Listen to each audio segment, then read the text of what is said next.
আমি এই সংগঠনের উত্তরোত্তর সমৃদ্ধি কামনা করছি। সকলকে অসংখ্য ধন্যবাদ। জি, ধন্যবাদ আমাদের প্রিয় ভাইকে। কেউ না করুক, আমি করব কাজ। ভাইয়ের কথার সাথে তাল মিলিয়ে কথাই বলবো যে আজকে থেকে মির্জাগঞ্জ সমাজ কল্যাণ ফাউন্ডেশনের অভিযান শুরু হলো। ঢাকা মানে বাংলাদেশ নয়, দেশের বাহিরে যারা আছে মির্জাগঞ্জ সকলকে আমরা খুঁজে বের করে একটা ফ্রেমে আবদ্ধ করবো ইনশাল্লাহ।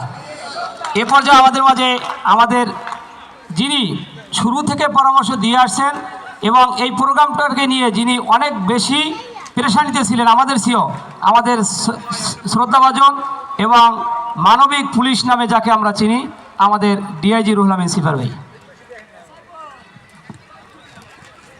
আসসালামু আলাইকুম।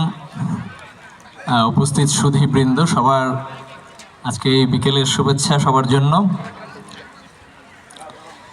এই বাঙালি জাতি হলো মজলুম